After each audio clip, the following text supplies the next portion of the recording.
ఏ చిత్రమన్న ముగడా ఏ ఎలక్షన్ల ముందు సిద్ధమా అన్నావు, ఇప్పుడు అసెంబ్లీకి రావడానికి సిద్ధమా? ప్రతిపక్ష హోదా ఇవ్వడానికి మీరు సిద్ధమా? చి సైకో, ప్రతిపక్ష హోదా అంటే కిరాణా కొట్టులో మిఠాయి అనుకున్నామా అడగగానే ఇవ్వడానికి? దానికో లెక్కుంటది. అయినా నీకు హోదా ఇస్తే మొత్తం సోదా చేస్తావు కదా.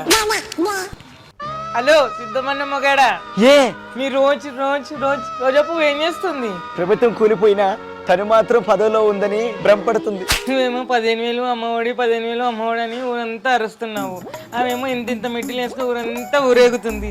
నాకు నవ్వు వస్తుంది తెలుసా. నా క్యాబినెట్ మినిస్టర్ అంటే మజాక, మేము అవినీతి చేయలేదని చెప్పి సింబాలిక్ గా ఆ మిడ్డీ వేసుకొని చెప్పింది. అదే డబ్బులుంటే ఫుల్ రష్ వేసుకునే వాళ్ళంగా. చెప్పేవాడు సైకో జగన్ అయితే వినేవాడు విజయసాయి రెడ్డి అని భలే చెప్తున్నావులే. ఏ సిద్ధపడిన మగాడా, ఏ ఏంటి మీ వాడు ఇన్నిసార్లు ఏ అంటున్నాడు? అన్నా ఏవన్న కదా, అందుకే ఏ అంటున్నాడు పొద్దాక.